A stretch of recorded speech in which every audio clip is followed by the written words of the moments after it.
Hello, and welcome to the Social Psychic Radio Show featuring Jason Zook. In uncertain times, we must change our focus and priorities. This show will highlight social justice issues with the goal of expanding minds and increasing unity, love, and mutual respect for ourselves and our planet. We support the Black Lives Matter movement. Our show aspires to promote social spirituality, which simply means that by coming together, we can solve any of our problems, including the goal of bringing an end to all forms of hate, discrimination, bias, or oppression. We must protect our environment, reform our criminal justice system, and protect every citizen from police brutality. When we come together, it becomes possible to bridge the gaps that plague our society and divide us from within. We the people means everyone. Hello and welcome to the Social Psychic Radio Show. This is Jason Zook. It's a great pleasure I have the opportunity of presenting special guest Alina Boyte to the show today. Alina is the founder and director of Changemaker Institute and the co-founder of Malaria, Incorporated. She's also a Stanford Law graduate with a PhD in copyright law and history. Her career path took her to Multimedia Development Corporation as a senior executive, advising the Malaysian government on cyber law and intellectual property matters. She's also worked as a research assistant at Stanford Law and now is a tenured law professor at Mississippi College School of Law. It's a great pleasure. I welcome Alina to the show. Welcome to the show, Alina. Thank you, Jason. It's a delight to be here. I love when I have the opportunity of talking to someone like yourself before we even start recording, just like introducing ourselves and talking to each other. And I feel like we just already had such a great conversation. I wish we had recorded it. But what I really enjoy about meeting you today, because we just met for the first time really for the most part, is having the opportunity of sharing your experience with my audience. Because for me, I love the idea that we're a melting pot as a country, that we are from somewhere else, that we all came to the United States in our own way. Like I'm Sicilian, my dad's side's from Sicily, Italy. My grandmother was from the Central Europe, Hungary and Czech. And my mom's side was Russian, and it's a mix, you know? And I believe that anytime our show can show that and describe the experience, good and bad, all the sides of it, I think that's an advantage. And there is a spiritual element to this stuff, because I think spiritually, we're all spiritual beings. And how we have to acclimate and change in our life and deal with those changes. It talks about a lot on a lot of deep levels. I appreciate you and I talking before we got on the show today and your willingness to do that. And that just kind of came as a natural response to our conversation with each other. And the beauty of this show is we could take those moments, recreate part of it, but still go real with the rest of it. And that's what I'm really excited about today. And I wanted to ask you if you could share your experience. You have a very wealth of knowledge and Absolutely, Jason. Yeah, so you say we just met, but I feel like I've known you forever. and I think it's the spirituality that binds each one of us as people, right? And that's how we make up what is our collective humanity. And I love the thing you mentioned about the United States being like a melting pot, and there are people of all different races, religion, background, cultural orientation coming together and trying to make the country better. For me, I'm now American, so now I am a U.S. citizen. But love that. I did. Congratulations. Thank you. But I did grow up in Malaysia, and I spent my formative years, and I actually left Malaysia only when I was 20. And I left Malaysia because I got a scholarship to go to England to do an LLM. And I know you have an LLM as well. Yes, from Georgetown. Yeah, I know, cool. Right. I read that. I left Malaysia when I was 20 to do the LLM in England, in Cambridge. And then I graduated and I went back to Malaysia. And then I had a really close mentor who encouraged me to apply for the Fulbright scholarship. And I did. I didn't think I would get it, but I did get it. And I ended up at Stanford, where as you mentioned earlier, where I did my PhD in copyright law and history. And from there, I also had really good mentors who kind of pushed me towards academia. And I'm not sure whether I would end up in academia if it wasn't for my mentors. But I ended up looking for a tenure track position, and then I got this job in Mississippi. To cut the long story short, there was a long process of getting a tenure track position in law schools in the US. What's that like? Because I'm going to ask you for two reasons. One, I think it'd be great for our audience to understand that. And two, I'm personally curious because, as you know, when you get an LLM, I got it very early in my legal career. I was like 24 years old with mine.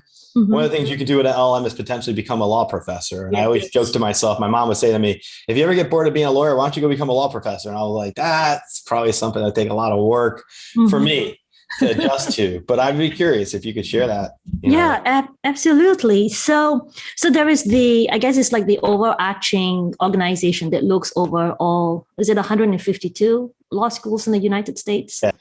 At the Association of American Law Schools. They're kind of like the American Bar Association, but this is for the one that checks on law schools and make sure that all the credentials are there and all that. And they organize an annual law recruiting, law professor recruiting faculty conference. And it's held every year in Washington, D.C., in the Marriott in Washington, D.C. And it really is a speed dating type of environment where every law school will have its own suite. And the candidates who are looking for a law position would fill out a form. And the law schools who are interested in the candidates would invite the candidates to come to the suite and have like a 30-minute interview. It's just 30 minutes. And then you run off to the next interview.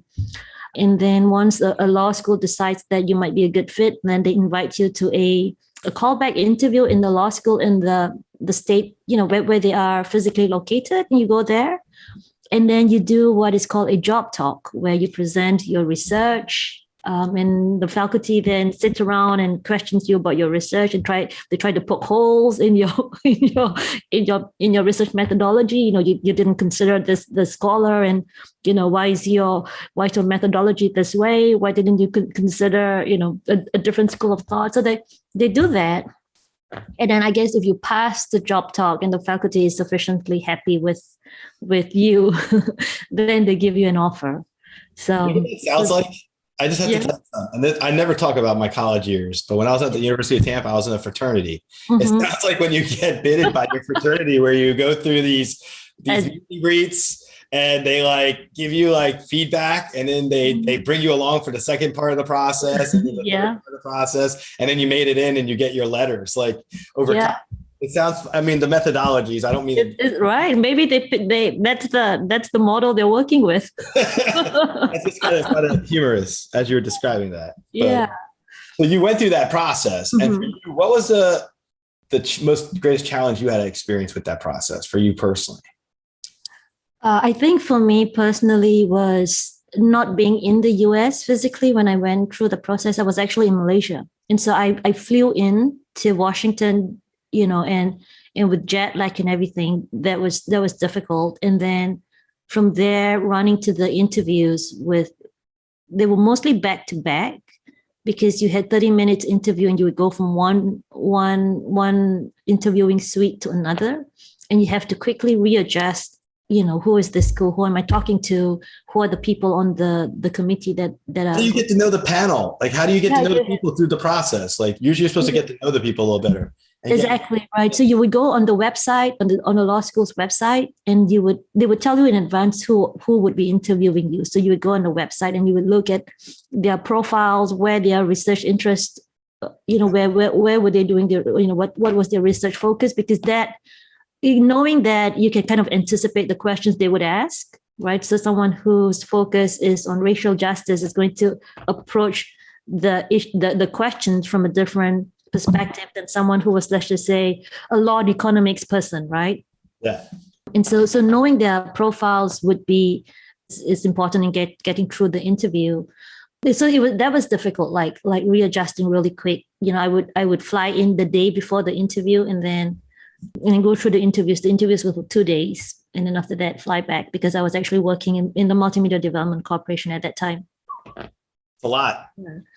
So that was the most challenging thing. And I think with a lot of things that we do, like when you practice law, you have to be in the right frame of mind to actually answer the questions. Yeah. So that was difficult. That was the most challenging part, I think. What was the greatest reward for you? I guess obviously you're at your greatest reward right now. You're tenured. So I guess what I would ask you is, from that point, when you went through the interview process, how long did it take you to find out where you'd wind up in Mississippi? Really quick. So the interview ended on a Friday. By Monday, I got a call back to come to Mississippi, and by November, so the interviews were in October, and before Thanksgiving, I had come back, given my job talk, met the faculty, and then gotten my offer by Thanksgiving that year. So it was quite quick. Yeah. Either just before Thanksgiving, I'm trying to remember, either just before Thanksgiving or right after Thanksgiving. But I remember it was Thanksgiving was kind of like the time that I got the news. I guess you got the news and you must have been so excited because you have your first position and opportunity. And I shared with you before we started our interview that I actually look at Mississippi the same way for myself, because as a lawyer, early in my career, I was a baby lawyer still when Katrina hit the Mississippi Gulf Coast. I had the opportunity to go up there, become an attorney, and stay there for 5 years, basically. And so Mississippi presented a lot of opportunity for me on a personal level from my law firm and for myself. But I know it's definitely a different part of the country compared to California, for example, or Florida, for example, from Tampa, where I'm from. And I wanted to ask you, what was your experience like when you got to Mississippi? Maybe your prior expectations of what you thought it would be like compared to what it was like. So that's actually quite a funny story, Jason, that I didn't tell you earlier. So when I came back for the callback, the school put me up in this beautiful bed and breakfast, like this really high-end, beautiful, bed and breakfast that in the morning they served you warm cheese grits with shrimp. It was grits? Beautiful. Yeah, grits. Love the grits. Yeah. I know. Right. And it was like a huge room with a huge bed, king bed. And it was like the epitome of southern hospitality. It was beautiful. Where in Mississippi is this? Just so our audience knows. Where in Mississippi is this located? So that our audience in Jackson. That's what I thought, you can look it up. It's called the Fairview Inn. Fairview. Fairview Inn. And it was the most beautiful hotel that I've ever been in. It was the epitome of Southern hospitality. And so that was my impression of Mississippi, because I, coming from Malaysia and then to California, I kind of knew the two coasts well, the East Coast and the West Coast, but everything in between, I didn't have much experience. So when I interviewed with Mississippi, the faculty seemed nice. They put me up in this really beautiful hotel. And then when I came for the interview, we went for dinner at the nicest restaurants in the Jackson area. So that was my impression of Mississippi. Oh, it's so beautiful, And then when I accepted the job and when I actually started the job, then I realized that Mississippi had a lot of its own issues with equality and justice. A lot of the worldviews of a lot of communities in Mississippi were quite entrenched. That a lot of the systems that were built in place, I guess, were not open enough to different cultures and different experiences.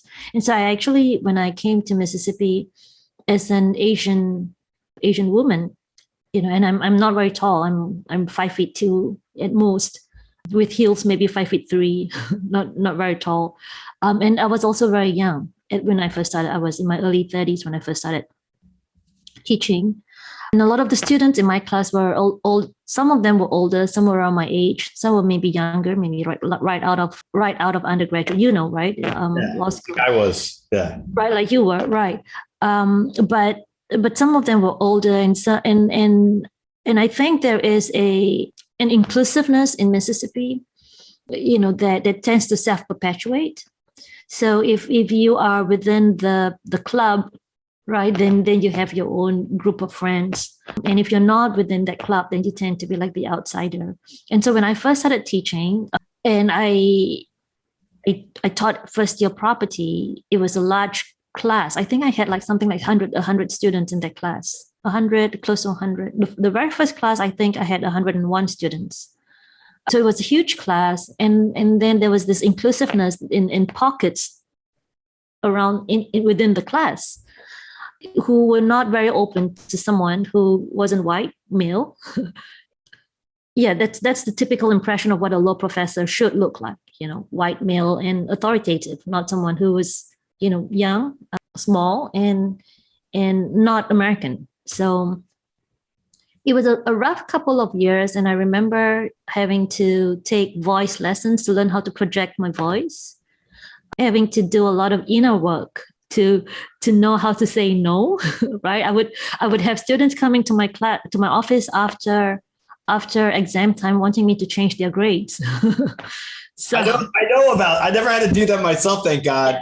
But I Uh-huh. had my friends from my classes that would go meet with their professors right before the grades got turned in to try to help bump their grade up or what. I Right. did that myself, but I know But that. this was after they got their grades. They wanted me to change the grades after they got it. Like if they got a B, right, and they weren't happy with the B, then they wanted me to move it up to a higher grade. So it was learning to cope, especially when I was at that time I was alone and it was just me, doing a lot of inner work to build up confidence and learning to say no and drawing boundaries that I never had to before. Oh, and yeah, and I also remember being Asian in a predominantly white environment, because a lot of the students were predominantly white, and we have a lot more diversity now than when I first started, because the school actually made more conscious efforts to recruit minority students. But at that time, it was predominantly white. Students would whistle at me when I taught, when I was teaching, and not only was it distracting. You get a wealth of knowledge when you have different people from different backgrounds coming together, not just doing classes together, but in every way possible, right? Yeah, that was challenging to be honest. What was the hardest part for you out of that whole experience? Was there like any example that you could point to that for you was like, man, this is difficult. I've had a really hard time with this. I know I'm going to overcome this. I'm resilient, but it was a challenge. Yeah, I think it was really when I realized that I might not get tenure because of the way things were turning out. It wasn't until and I was really thinking that this is not going to work out, and I was thinking of not staying. But then eventually I did meet my husband, who is from Mississippi, who is not like someone who who was insular, for lack of a better word. I don't mean it in a pejorative way, but Grounded you. Say that again. Grounded you. Yeah, I feel like as you describe his energy, you feel grounded. He's like, yeah. He spent on right. Overcome the adversity. Right. He spent a lot of time in California, so we had a lot of commonalities there. But then he came back to Mississippi for family. So when we met, you're right, he grounded me. I felt it in your energy now as you talk about him. Your energy goes like, because you were talking about the other stuff. Yeah. I feel like I didn't have to put up all these walls just to feel safe. I think he likes to remind me of this, but I think he takes credit for me getting tenure and staying with the job.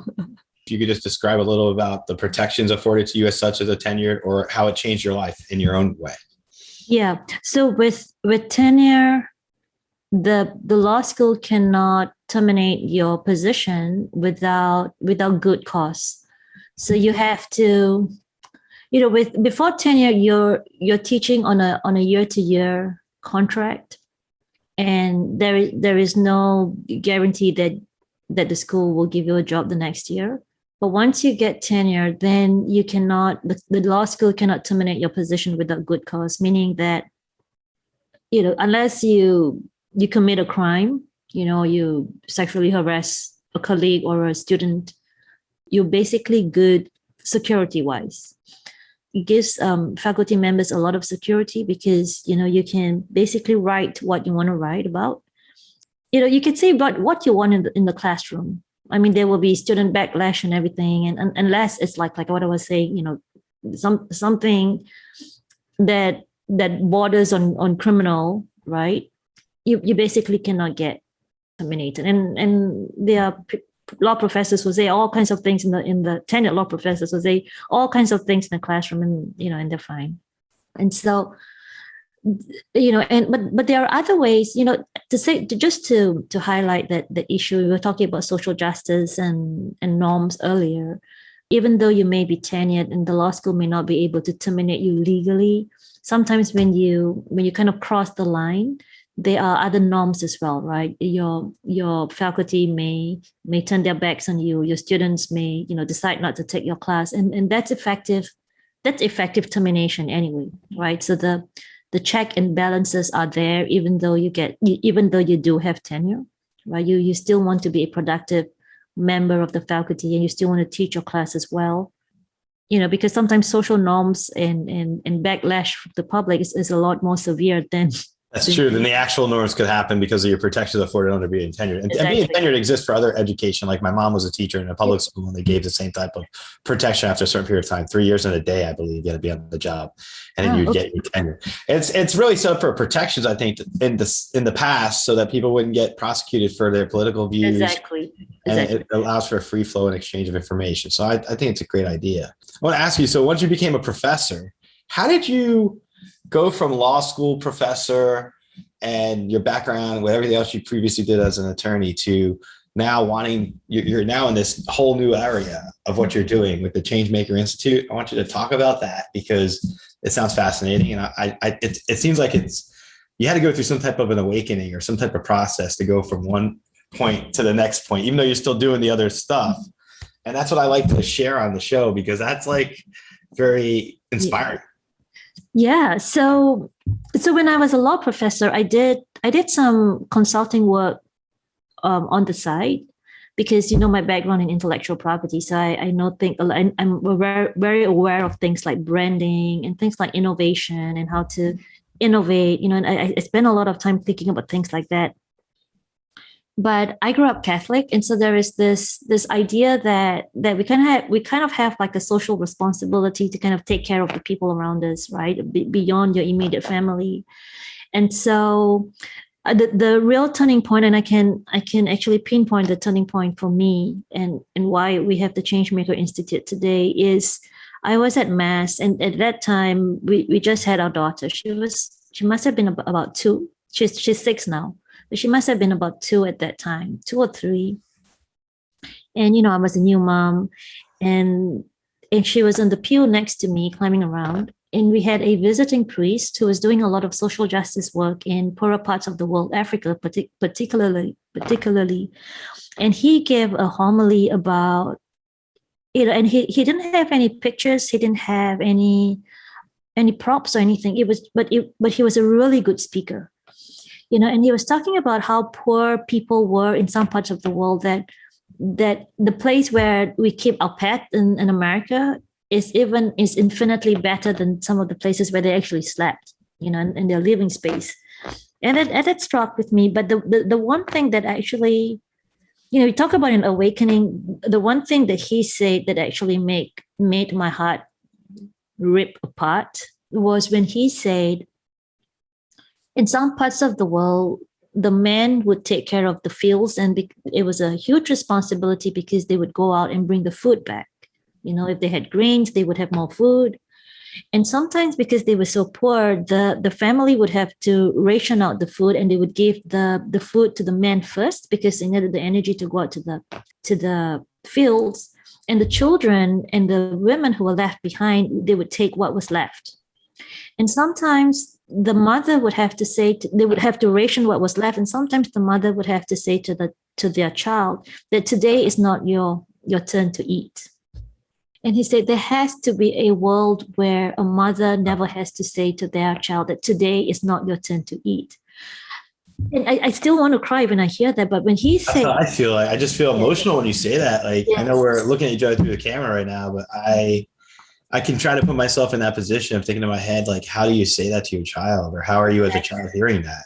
Exactly. And this is supposed to be our world that we're in 2021. Exactly. We have the ability to come up with vaccines and help people in different areas of our lives, right? Why can't we have a way to eradicate world hunger and help take our sharpest and most dedicated people of our society with the resources, put it all together? That's where you come in. Yeah. And when he said that, and I looked at my daughter, I just cannot bear the thought of having for a mother to have to say that, because I would never be able to say that to a child. And when there's no food, you don't have any option when there's drought, when there is a lack of clean water.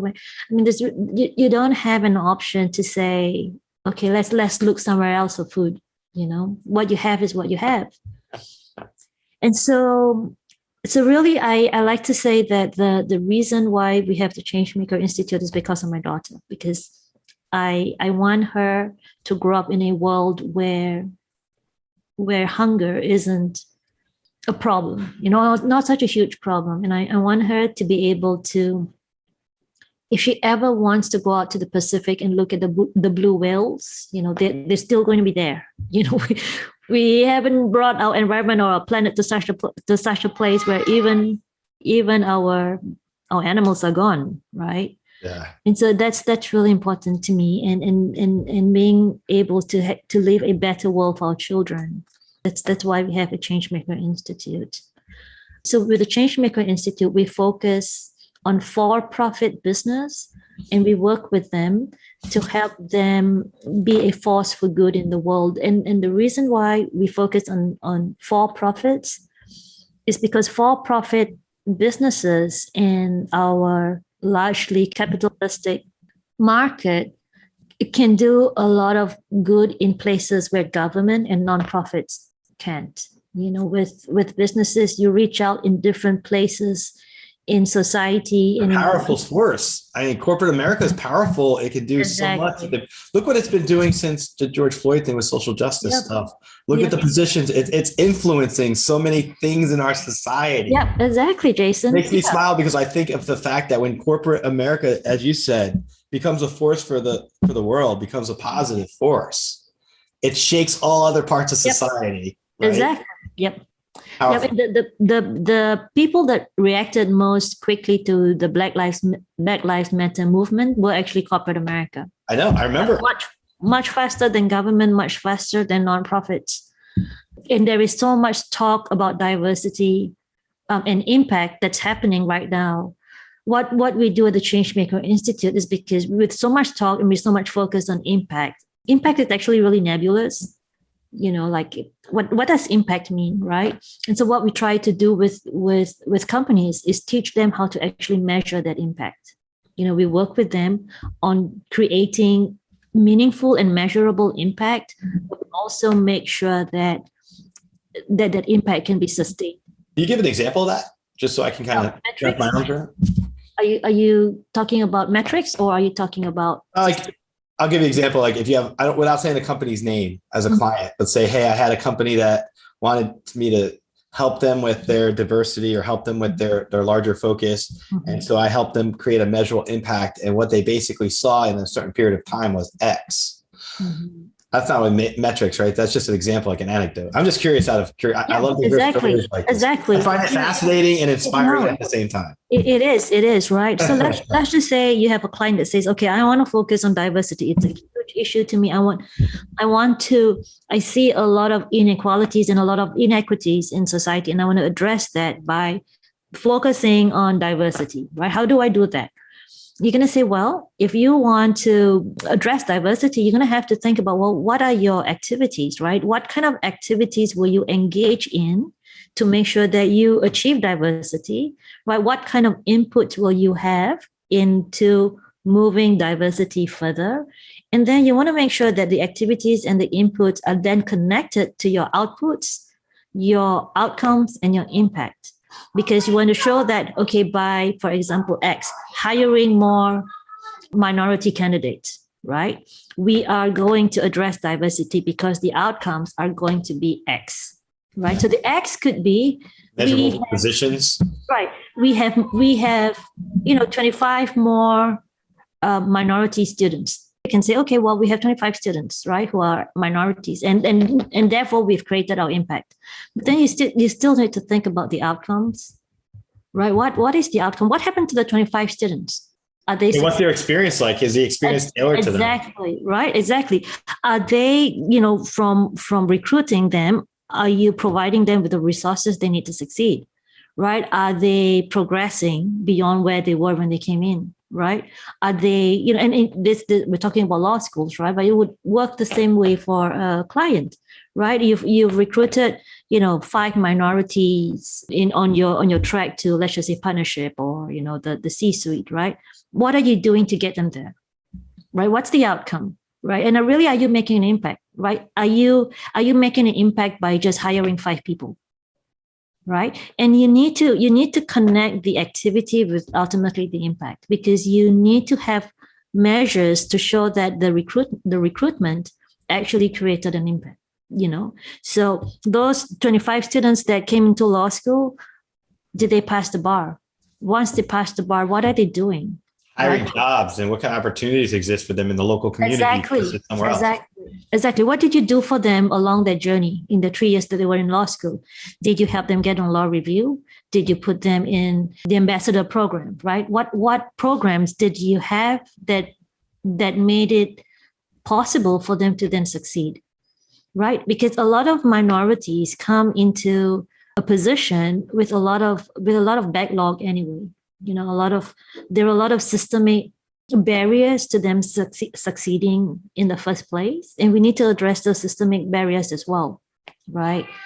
And so it's not only important that we think about impact not just as paying lip service to issues like diversity. It's a good thing. We need to have more diversity, right? It's really what are you doing intentionally to create that impact, right? Which is why sometimes data sources are really important, because the data sources help you see the impact that you're making. You know what I mean?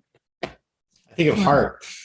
Yeah. I've been holding this the whole time we're talking about this stuff. I feel like the human heart and the compassion and the empathy are so important here. It's important for an administration of a university, for example, to have compassion. Absolutely, Jason. Or the CEO of a company to start incorporating policies from the top down. Exactly. That are compassionate and empathetic and caring and helping people who adjust to new environments. I agree with exactly when you're talking about these different standards for students. I was thinking back to when I was at Georgetown. Even there was diversity there for the university. It's a Jesuit school, amazing university, steeped in tradition in DC, and I loved it. I was only there a year, but I will say that they recruited actively from multiple countries, and I feel like any institution of higher learning has that. Helps to contribute to an overall positive experience for everybody involved. Student, faculty, administrator, whatever. I agree. Looking in terms of corporate America itself, what has been your greatest moment having corporate America as your client and working with your institute to try to create measurable change or impacts in society? Yeah, I think it's pivoting corporate America to actually think of social impact as a necessary thing. So with corporate America, the traditional focus has always been on stakeholder wealth maximization, right? How can we make as much profits as we can so that we can transfer that wealth back to our shareholders? The most interesting thing about corporate America is in 2018, there was a roundtable of the top corporate leaders in America where you see a mindset shift from shareholder wealth maximization to we need to take care of our stakeholders, right? So who are corporate America's stakeholders? It's not just the shareholders; it's going to be the workers, right? The employees. Who are they hiring, right? How are they taking care of the employees? How are they engaging their employees, right? Who are their suppliers, right? What kind of suppliers are they using? Are they using a sweatshop in Bangladesh to get their apparels, right? Or are they being very careful about the people that they work with, right? If they're using a sweatshop, are they taking steps to make things better for people there, right? So suppliers would be one. Your distributors, who are you using as your distributors, right?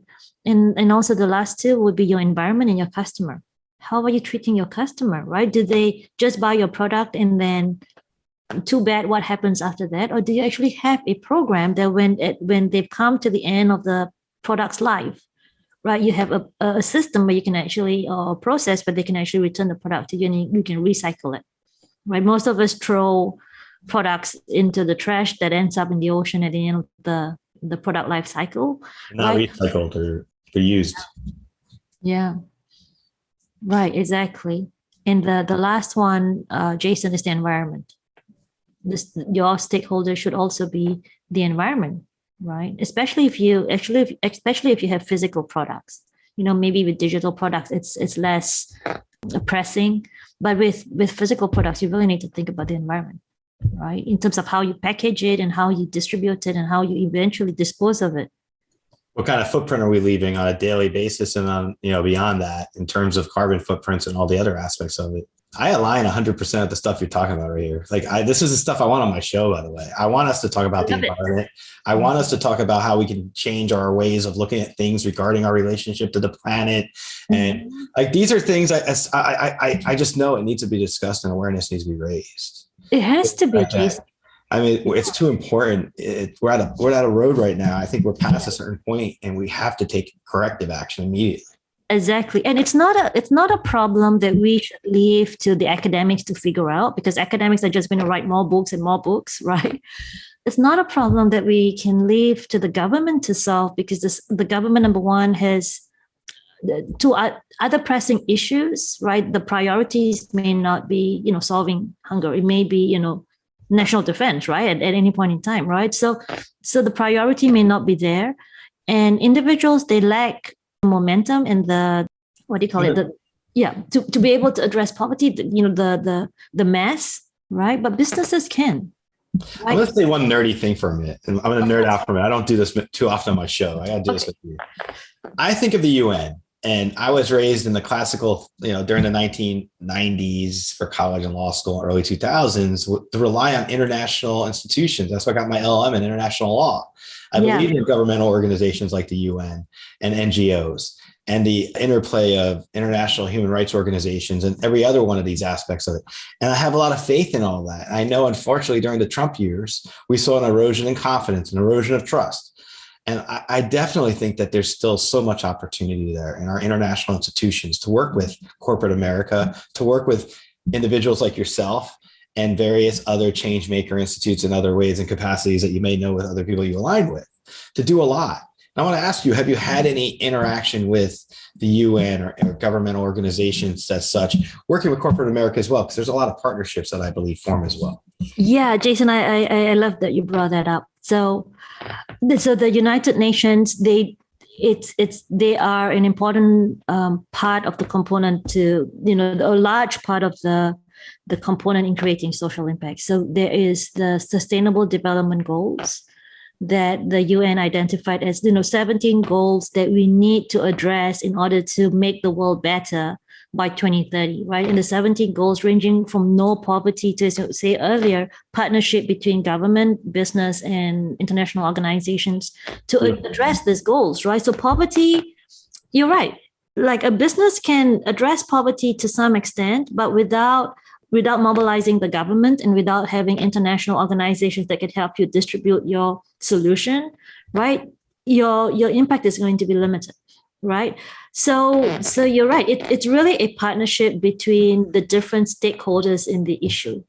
So with the United Nations, those 17 goals, it's clear, and they've actually identified metrics under each one, right? So those metrics are very high level. Like we need to address, for health, let's just say, we need to address malaria, right? By 2030, we need to reduce the number of people that are getting infected by malaria, right? And that's a high level goal, right? But what can you do as a business? Now that you have the framework that the UN has provided you, well, what can you do as a individual business to reduce malaria, right?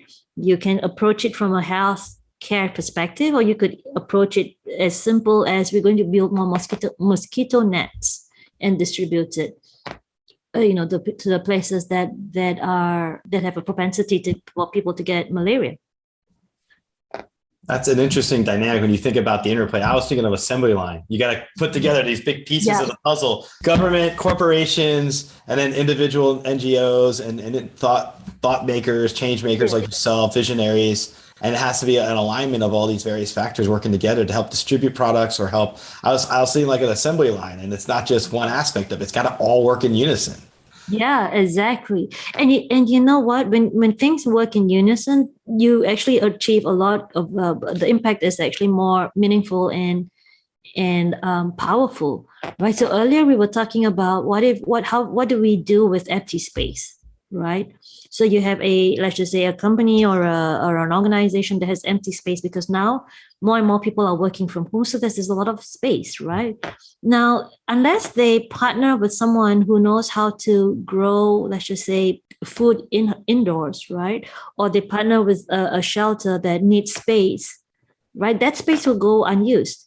But they can rent it out maybe, right? But if they focus on impact, then it's working with all these different partners to come together to figure out how do we make the best use of the space, right? And then once let's just say we're going to use it to grow vegetables so that we can feed the poor in our community, the next question is, well, how do we distribute it to them, right?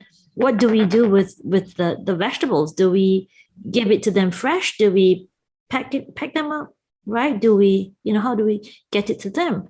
You're right. It's a collaborative effort, right? It's never a solo, endeavor. I want to ask you a question I was thinking of just now. The pandemic, how has it impacted your ability with your institute to work with partners or in general, just to navigate through the world right now as your institute? Like, I know with the pandemic, a lot of things have frozen, shut down. They've been challenged, even with remote work, there's still challenges, Yeah. Mental health problems.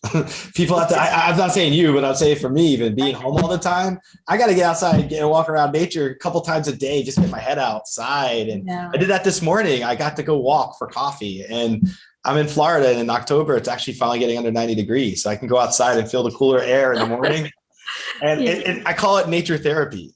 Yeah. For me right now, because being inside too much can be detrimental, but we still have to get through this stuff. But I want to ask you, for you, how's it been? For me personally, it was rough initially when we had to pivot really quickly and work from home. So it was pretty hard, and I really appreciate the mental health issue. So we have a daughter who was away from school, and she's been away. She was away last year when the pandemic first hit, and then recently she was home for 2 weeks, and then she went back to school for a week, and then she was at home for another 2 weeks because she was in quarantine.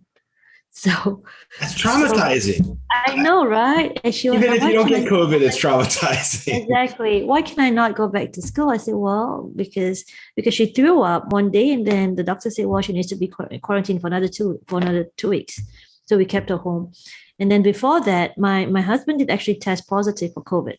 So when he tested positive, the whole house, all of us were in quarantine. So I know what you mean by the mental health. It really does take a toll, especially when you have a lot of work to do and you still need to do the work, right? But you're at home. So I can really appreciate the mental. So that has been challenging. It's hard. You know what? If I can incorporate mental health awareness on my shows from now on, I admit that I've gone through my own depression, anxiety in my life, and I'm not ashamed of it. I feel like it's like somebody saying they have a scrape on their elbow that you can visibly see. Well, mental health, you can't see it. It's under the surface, but it's still presented. It's still presentable, presented. And so from my vantage point, when I could talk about it and say, you know what, if I have friends tell me that they're going to therapy, I applaud them. I'm like, you know what? That's like you telling me you just signed up for a gym membership and you got a personal trainer training your body, because therapy is like training your mind. It's working through issues. And I've gone through therapy in my life. I think I would encourage anyone who has any kind of things that they're going through to go through therapy. It can help you with a lot of things in your life. I do agree. So the one thing about therapy that I've gone for therapy as well. It doesn't have to be at the point where everything is unraveling. Exactly. It could be at any moment. At any moment. You can have the extra time in your life and you decide, you know what, I want to concentrate on me a little bit. I can nurturing your inner child in a way with mental health. Exactly. Because there's a lot that I did during the pandemic from my couch in the other side of this camera, where I was able to forgive my dad, my grandmother, other family members I need not talk about, or friends or loved ones, and go through all this revisiting things, but releasing and letting go. And I've had my own surrender and it gave me the ability to lessen up a lot of the burdens I put on myself internally. So in that respect, mental health wise, it was a lot of good. It's still even staying in a lot or being isolated a lot or not being as social. It takes a toll on so many levels. Yeah, it does. That we'll probably just know about in years to come from now, once we kind of get through. Exactly, right. The PTSD and all that, right. You're right. And I like that call to action to your audience, Jason. that sometimes we need to put a pause on things, right? So mind Sura actually means a mental pause, that you need to actually stop whatever you're doing and focus on calming the mind down. You know what I mean? Because our minds are constantly trying to process things over and over again, and we are overstimulated. There's so much stimuli out there, and COVID is just an additional stimuli above everything that we are dealing with. I mean, can I just stop that for 1 second? Because I love what you said. COVID is just one other stimuli that we're dealing with, but you realize it's on every level of our lives. Like I go from calling my bank and hearing about COVID to being on social media, hearing about COVID, to getting my 3rd booster shot the other day with COVID, to coming home and putting on commercials on TV where they're telling you to get vaccinated, or you'll have one friend or so that doesn't believe in vaccinations bringing up some opinion on Twitter. It's like everywhere in our society, every part of our being right now. Yeah, you're right. Think about that. When you really absorb what our times are like right now, we've never had moments like that in history that I'm aware of that's been recorded history. No, and with the addition of media and social media, right? That's only tenfolded. I mean, it's just made things a lot more. It's just permeated every part. What was traditionally been private, right? Like in the privacy of your home, you would be dealing with all this things. Now, because of social media, even that information is coming into the privacy of your home. How about the polarization? There's polarization about wearing masks. There's polarization about getting your vaccine. Polarization. I'm just like thinking to myself as I really focus on that aspect of things. My birds get upset in the other rooms when I talk about this stuff. It's like trying to understand the big picture. How in history, when we look back at this period of time, is it going to be like McCarthyism, where we kind of scratch our heads and say, how did the public act that way? How are they so chastising? Is it going to be like that 20 years from now? People look back at this era and say, how did we fight over masks? How did we fight over vaccines when 700,000 people died at the blink of an eye in a year and a half? Yeah. What were they thinking? And it shows you the depths and challenges of the human spirit in both directions. Yeah. And we have this polarization. I mean, it's just, it is what it is. But I want to ask you, in light of everything that you've experienced, where do you see your role with the Changemaker Institute in the future, the near future and the further future, for your vision of accomplishing your goals? Yeah. So our goal really is our mission is to change the world, one entrepreneur and one business at a time, by giving them the tools that will help them position their business as a social impact business, trying to be a force for good in the world. So that ultimately is our mission. We would, if there are large companies that have traditionally not thought about social impact, like Chanel, for example, they're actually thinking about social impact at this point, right? But like companies like Hewlett Packard, they can do so much good. Companies like Apple, right? They can do so much good. And not that they aren't, they already are.